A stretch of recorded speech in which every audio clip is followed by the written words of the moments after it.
আমাকে প্রথমে চেষ্টা করা হলো আহলে হাদিস বানাবার জন্য। আমি স্পষ্ট বলতে চাই, জসিমউদ্দিন রহমানী কোনদিন আহলে হাদিসের মাদ্রাসায় পড়ে নাই, আহলে হাদিসদের কোন সংগঠনের সাথে নিজেকে সম্পৃক্ত করে নাই। জসিমউদ্দিন রহমানী লালবাগ জামিয়া কোরআনিয়ার ছাত্র। জসিমউদ্দিন রহমানী জামিয়া রহমানিয়ার ছাত্র। জসিমউদ্দিন রহমানী দারুল তাওহিদের ছাত্র। সুতরাং যারা এরকম কালারিং করার চেষ্টা করেছে এবং করছে, আমি তাদের সাবধান করে দিতে চাই, আপনারা যতই চক্রান্ত করেন, হাসিনার চক্রান্ত যেভাবে মাকড়সার জালের মতো ছিন্ন হয়েছে, আপনাদের সকল চক্রান্ত মাকড়সার জালের মতো ছিন্ন হয়ে যাবে ইনশাআল্লাহ। তাওহীদের সৈনিক, বাংলার জমিনে দিন কায়েমের জন্য সোচ্চার তাওহীদি জনতা, সারা দুনিয়ায় ছড়ানো ছিটানো আশিকে রাসূল বৃন্দ, কারাগারে বন্দী রাসূল প্রেমের সঠিক প্রমাণ দানকারী ভাইয়েরা, আমরা এই সমাবেশ করছি এমন একটি মুহূর্তে যখন সারা বিশ্বের কাফের শক্তিগুলো ঐক্যবদ্ধভাবে মাঠে নেমেছে কিভাবে মুসলিমদের নাম ও নিশানা পৃথিবীর মানচিত্র থেকে মিটিয়ে দেওয়া যায়। तौहीद की अमानत सीनों में है हमारे, तौहीद की अमानत सीनों में है हमारे, आसान ही मिटाना नामो निशा हमारा। আমরা লক্ষ্য করছি ফিলিস্তিনি মুসলমানদেরকে যুগ যুগ ধরে হত্যা করা হয়েছে এবং বর্তমানে হচ্ছে। তাদের বাড়ি ঘর গুলোকে বুলডোজার দিয়ে গুড়িয়ে দেওয়া হচ্ছে, আকাশ থেকে হামলা করে তাদের শিশু পর্যন্ত, নারীদেরকে পর্যন্ত ধ্বংস করা হচ্ছে। মধ্যপ্রাচ্যে এখন এক যুদ্ধের দাবানল জ্বলছে।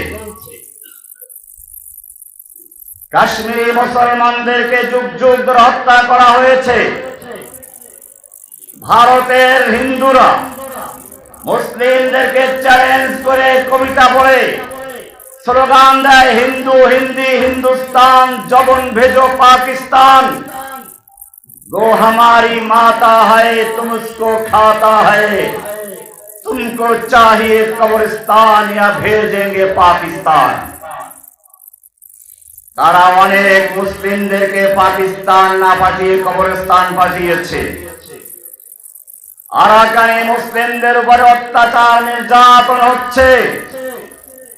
উইগুর মুসলিমদেরকে উন্মুক্ত কারাগারে বন্দী করে রাখা হয়েছে।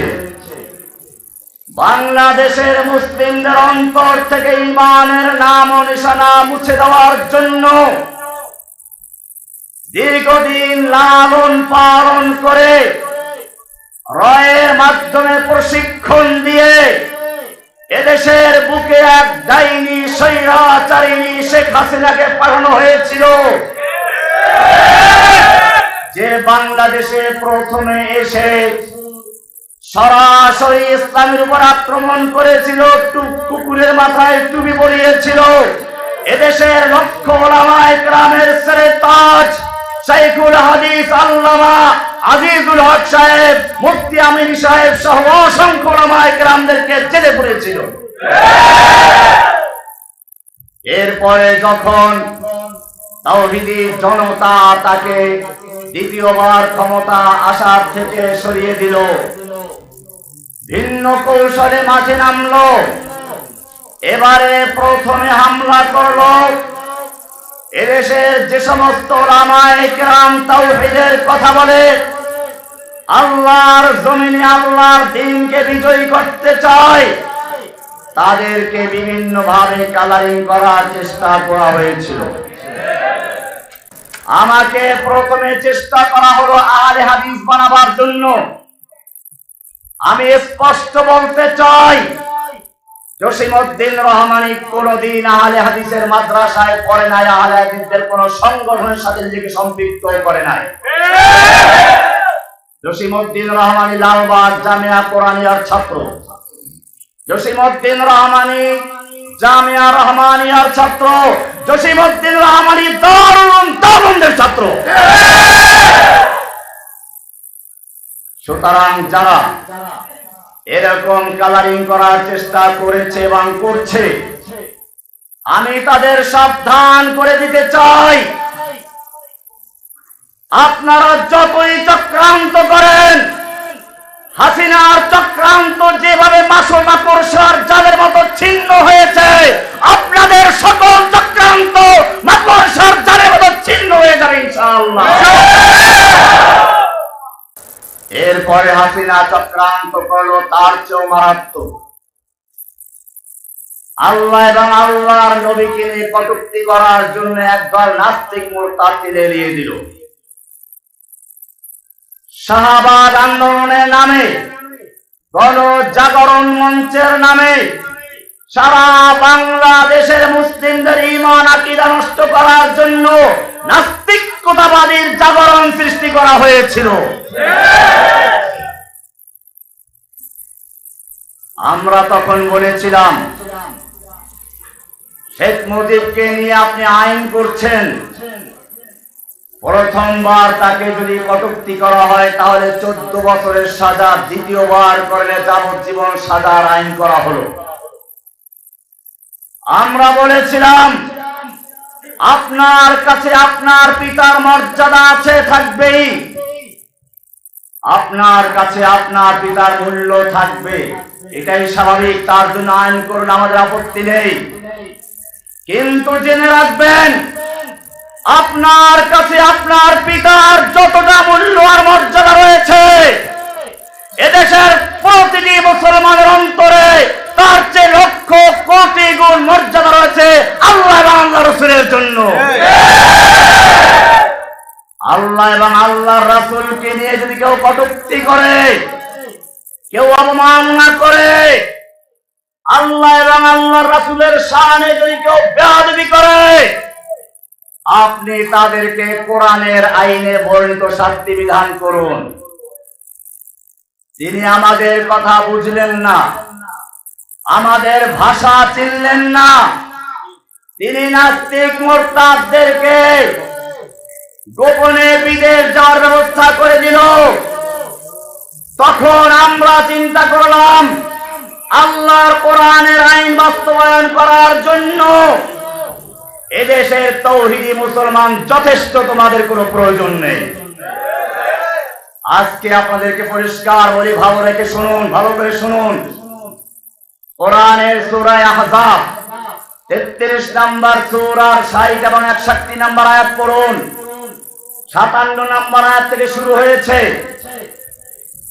আল্লাহ তাআলা বলছেন, যারা আল্লাহ এবং রাসূলকে কষ্ট দেয়, এরা যদি বিরত না থাকে, লাইল্লাম ইয়ানতাহিল মুনাফিকুনা ওয়াল্লাযীনা ফী কুলুবিহিম মারাদুন ওয়াল মুরজিফুনা ফিল মাদিনা, যারা আল্লাহ এবং রাসূলকে কষ্ট দেয়, যারা মুনাফিক রয়েছে, যাদের অন্তরে ইসলাম বিদ্বেষের রোগ রয়েছে, ওয়াল মুরজিফুনা ফিল মাদিনাতে, এবং যারা আল্লাহ এবং রাসূলকে নিয়ে আর রাসূলের স্ত্রীদেরকে নিয়ে মিথ্যা গল্প তৈরি করে আল্লাহ নবীর চরিত্রের উপরে কালিমা লেপন করতে চায়, আল্লাহ স্বয়ং নিজে বলছেন, লাইল্লাম ইয়ানতাহিল মুনাফিকুনা ওয়াল্লাযীনা ফী কুলুবিহিম মারাদুন ওয়াল মুরজিফুনা লানুগরিয়ান্নাকা বিহিম।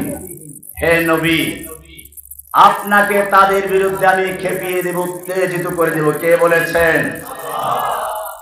এখানে শেষ নয়, আল্লাহ বলছেন, আইনামা সুকিফু, তাদেরকে যেখানে পাওয়া যাবে উখিযু পাকড়াও করা হবে, অকুত্তিলু তাকতীরা, এবং তাদেরকে নির্মমভাবে কেটে টুকরো টুকরো করা হবে।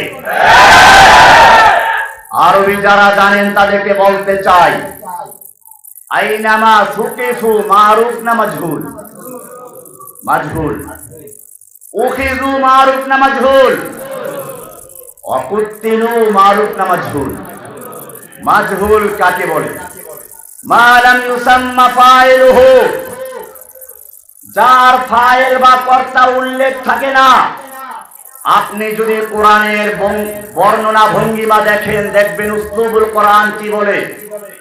চোরের হাত কাটার বিধান সম্পর্কে বলা হয়েছে আস-সারিকু ওয়াস-সারিকাতু ফাকতাউ আইদিয়াহুমা, ফাকতাউ মারুফের সিগা, তোমরা কাটো। তার মানে হচ্ছে চোরের হাত কাটার বিধান কোন ব্যক্তি পর্যায়ে কার্যকর করা যাবে না। এটা ইসলামী খেলাফত কায়েম হলে রাষ্ট্রিক বাস্তবায়ন করবে। এমনি ভাবে আয-যানিয়াতু ওয়াজ-যানি ফাজলিদু কুল্লা ওয়াহিদিন মিনহুমা মিয়াতা জালদা, জিনাকারী নিয়ার জিনাকারী, ব্যভিচারী নিয়ার ব্যভিচারী, পুরুষ হোক নারী হোক 100 দররা মারো। ফাজলিদু মারুফ না মাজহুল? তার মানে জিনার ব্যভিচারের আইন কোন ব্যক্তি পর্যায়ে করা যাবে না। এটা ইসলামী রাষ্ট্র গঠন হওয়ার পরে রাষ্ট্রীয়ভাবে কাজীর মাধ্যমে কার্যকর করা হবে। এই বর্ণনার ধাঁচে হওয়া উচিত ছিল এখানে মারুফের সিগা, তা না হয়ে আল্লাহ বলেছেন আইনামা সুকিফু, যেখানে পাওয়া যাবে উখিযু, পাকড়াও করা হবে, ওয়াকুত্তিলু তাকতীলা, তাদেরকে কেটে টুকরো টুকরো করে দেওয়া হবে। কে বলেছেন? আল্লাহ। এখানে উসলুব পরিবর্তন হয়ে গেছে, ধারা পরিবর্তন হয়ে গেছে। কারণ আল্লাহ এবং আল্লাহর রাসূলের শানে যদি কোনো ব্যক্তি গুস্তাখি করে, বেয়াদবি করে, আল্লাহর জমিনে তার থাকার কোনো অধিকার থাকে না। তাকে যেখানে পাওয়া যাবে সেখানে হত্যা করতে হবে।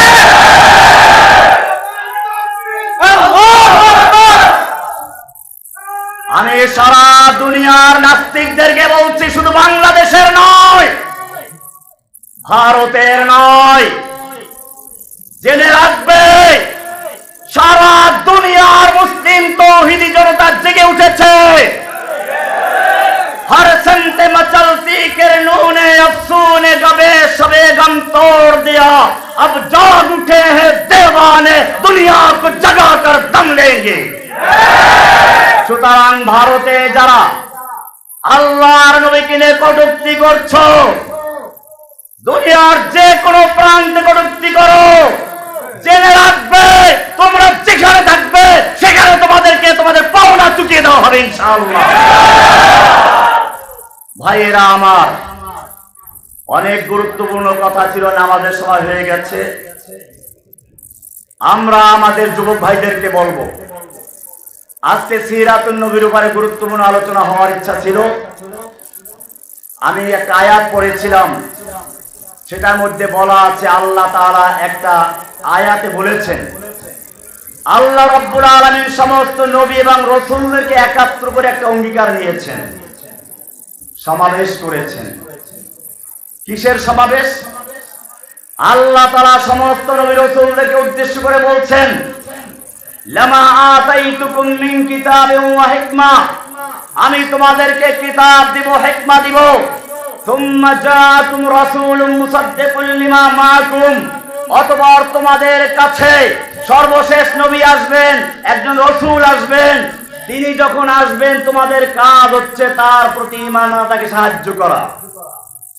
আল্লাহ বলছেন লা তুমিনুন্না বিহি ওয়া লা তানসুরুন্নাহু, তোমরা তার উপর ঈমান আনবে, তাকে সাহায্য করবে। এরপরে প্রশ্ন করেছেন আকরারতুম, ক্বালু আকরারনা, সব নবী রাসূলগণ বলেন আমরা মেনে নিচ্ছি।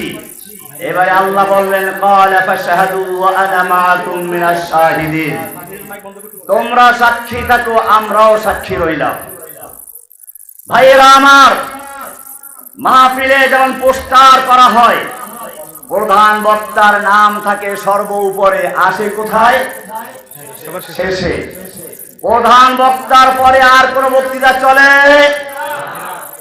ঠিক তেমনি ভাবে আল্লাহ রাব্বুল আলামিন নবুয়তের পোস্টার করেছেন।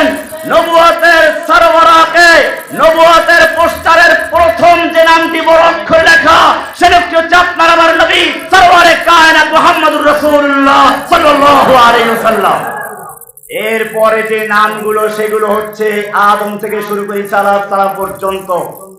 যখন মাহফিল শুরু হয়ে গেল, আদম আসলো, ঈসা আলাইহিস সালাম পর্যন্ত সব নবী আসলেন, সবাই এক কথাই বলেন প্রধান মেহমান আসবে। প্রধান মেহমান এসে গেলেন, সংক্ষিপ্ত করছি। আল্লাহর নবী সাল্লাল্লাহু আলাইহি ওয়াসাল্লামকে ঘোষণা করা হলো, ওয়া আরসালনাকা ইল্লা রাহমাতাল লিল আলামিন। প্রধান বক্তা এসে গেলেন, প্রধান মেহমান এসে গেছেন। এরপরে যদি কোনো ব্যক্তি নবুয়ত দাবি করে, সে ব্যক্তি নবী না কাফের? এজন্য কাদিয়ানীরা মুসলমান না কাফের? কাদিয়ানীদের কাছে দলিল চাওয়া জায়েজ নেই। আপনারা জানেন আল্লাহর নবীর জীবদ্দশাতেই গোলাম মুসাইলামাতুল কাজ্জাব আল্লাহর নবীকে উদ্দেশ্য করে চিঠি লিখেছিল। কি লিখেছিল শুনুন। সে লিখেছিল, মিন মুসাইলামাতা রাসূলিল্লাহি ইলা মুহাম্মাদিন রাসূলিল্লাহ। আল্লাহর রাসূল মুসাইলামার পক্ষ থেকে আল্লাহর রাসূল মুহাম্মাদের প্রতি, ফাইন্নী উশরিকতু ফিল আমর, আমাকে আপনার সঙ্গে নবুয়তের ব্যাপারে শরীক করা হয়েছে। ফানিসফুল আরদি লি ওয়া নিসফুল লাকা, অর্ধ পৃথিবীর নবী আমি, অর্ধ পৃথিবীর নবী আপনি। আল্লাহর নবী তার কাছে কোনো দলিল চেয়েছিলেন? হয়ে যান। আল্লাহর নবী কি উত্তর দিলেন?